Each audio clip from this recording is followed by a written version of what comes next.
ሰላም ዛሬ የምናየው ስለ ኦርቶዶክሳዊ ነገረ መለኮት ነው። ብዙ ጊዜ ከለመድነው አስተሳሰብ ወጣ ብሎ ስለ እምነት ወደ ማሰብ ዓለም የሚወስድ በጣም አስደናቂ ጉዞ ነው የሚሆነው።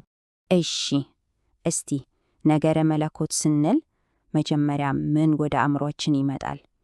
ያው አብዛኞቻችን ጋር የሚመጣው ቀጥተኛ ትርጉሙ ነው፣ ስለ እግዚአብሔር የሚደረግ ጥናት ወይም አንዳንዴ የእግዚአብሔር ሳይንስ ብለን ልንጠራው እንችላለን።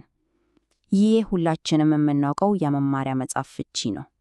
ግን የኦርቶዶክስ አስተምህሮ እኮ ነገሩን እዚሁ ላይ አያቆመውም። ከዚህ ቀላል ፍቺ ወዲያው ያወጣናል። እንደ ምንጩ ከሆነ የምስራቅ ኦርቶዶክስ ነገረ መለኮት ግብ ጥናት ብቻ አይደለም። የመጨረሻ ዓላማው ሰውን ቴዎሲስ ወደሚባለው ደረጃ ማድረስ ነው። ቴዎሲስ ማለት ደግሞ በመለኮታዊ ባህሪ መሳተፍ ማለት ነው።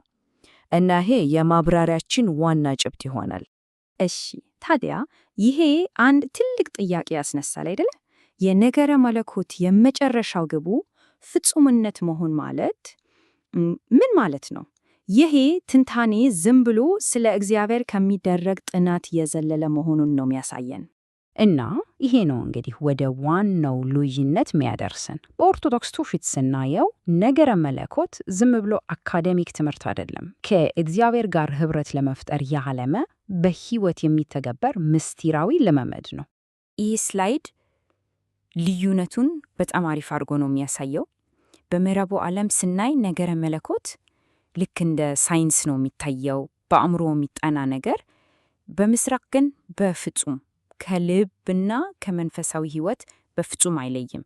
አንዱ በእውቀት ላይ ሲያተኩር፣ ሌላኛው ደግሞ በህብረትና በግላዊ ለውጥ ላይ ነው የሚያተኩረው። እና ይህ በዓላማ ላይ ያለው ልዩነት በቃ በአቀራረብ ላይም ትልቅ ልዩነት ይፈጥራል። ይህም ማለት ስለ መለኮታዊው ማንነት ለመናገር ሁለት ተለያዩ መንገዶችን እንድናይ ያደርገናል ማለት ነው።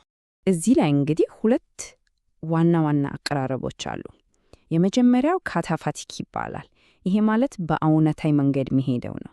እግዚአብሔር እንዲህ ነው እንደዛ ነው እያለ ይገልጻል። ሌላኛው ደግሞ አፖፋቲክ ይባላል። ይሄ ደግሞ በተቃራኒው ይሄ አይደለም እያለ ነው የሚቀርበው።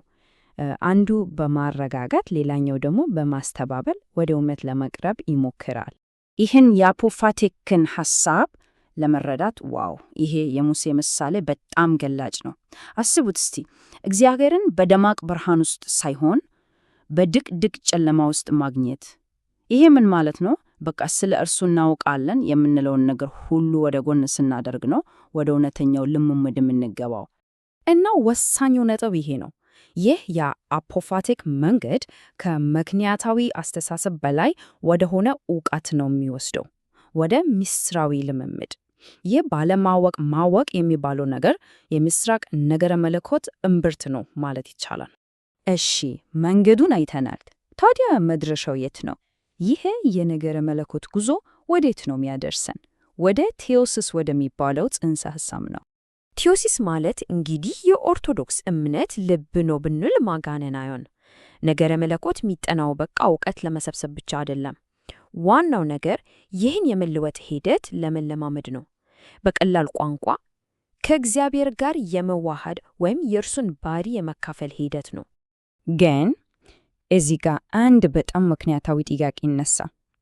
የአፖፋቲክ መንገድ እግዚአብሔር ከአእምሮ በላይ ነው ካለ ታዲያ ከእርሱ ጋር መዋሃድ እንዴት ነው የሚቻለው? መልሱ ያለው በአንድ ወሳኝ ልዩነት ውስጥ ነው። ይኸውም በእግዚአብሔር በማይታወቀው ባህሪ ኦሲያ በሚባለው እና በሚታወቁት ኃይላቱ ወይም ኤነርጂያ በሚባሉት መካከል ባለው ልዩነት ነው። ባህሪውን በፍጹም ልናውቀው አንችልም፣ ግን በሚገለጡባቸው ኃይላቱ አማካኝነት ልንለማመደውና በሱ መሳተፍ እንችላለን። ይህ ምሳሌ በጣም ነው የሚያብራራው። ፀሐይን እስቲ አስቡት። ማንም ሰው ሄዶ የፀሐይን እምብርት ያንን እሳታማ ልቧን መንካት አይችልም አይደል? ግን ሙቀቷንና ብርሃኗን እንለማመዳለን፣ እንጠቀምበታለን። ልክ እንደዛው የእግዚአብሔርን ባህሪ መረዳት ባንችልም በሚገለጥበት ኃይሉ አማካኝነት ከእርሱ ጋር ኅብረት እንፈጥራለን። በጣም ጥሩ። ታዲያ ይህን ጉዞ ስንጓዝ መመሪያችን ምንድን ነው? የኦርቶዶክስ ነገረ መለኮት ምንጮቹ ምንድን ናቸው? ለመነሻ ያህል በአንዳንድ ትውፊቶች ዘንድ በጣም የተለመደ መነሻ አለ። ሶላ ስክሪፕቹራ ይሎታል፣ መጽሐፍ ቅዱስ ብቻ ማለት ነው። ይህን የምናነሳው ቀጥሎ ከሚመጣው ጋር ያለውን ልዩነት በደንብ ለማየት ነው። በኦርቶዶክስ እይታ ግን ነገሩ እንደዛ አይደለም። ምንጩ አንድና ሕያው የሆነ ትውፊት ነው። አዎ መጽሐፍ ቅዱስ የዚህ ትውፊት ልብ ነው፣ በጣም ወሳኝ ነው። ግን ብቻውን አይቆም። ነገሩም የጀመረው ከሐዋርያት በተቀበልነው ትውፊት ነው። ከዛ የቤተ ክርስቲያን አባቶች ይህን ትውፊትና መጽሐፍ ቅዱስን ይተረጎማሉ።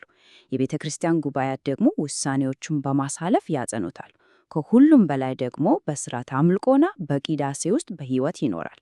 ሁሉም በቃ እርስ በርስ የተያያዙ የአንድ ትልቅ ምንጭ ክፍሎች ናቸው። እንግዲህ ወደ ማጠቃለያው ስንደርስ ዋናውን ጭብጥ በድጋሚ እናስታውስ። ይህም ምንድን ነው? በዚሁ አውድ ውስጥ ነገረ መለኮት ከሕይወትና ከመንፈሳዊነት ፈጽሞ ሊለይ አይችልም።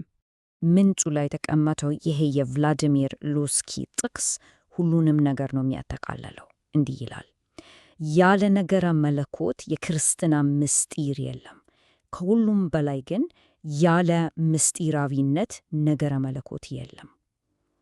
በቃ ይሄ የሚያሳየውን ነገረ መለኮት የአእምሮ ብቻ ሳይሆን የልብና የመንፈስም ጉዳይ መሆኑን።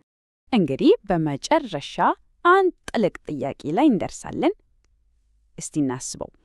ምናልባት እግዚአብሔርን የማወቀው እውነተኛ ጉዞ ስለ እርሱ ብዙ መረጃዎችን መሰብሰብ እና መልሶችን ማግኘት ላይሆን ይችላል። ምናልባት በእርሱ ኃይል በመለወጥ እርሱን መምሰል ቢሆንስ? ይህ በእውነት ሊታሰብበት የሚገባ ነጥብ ነው።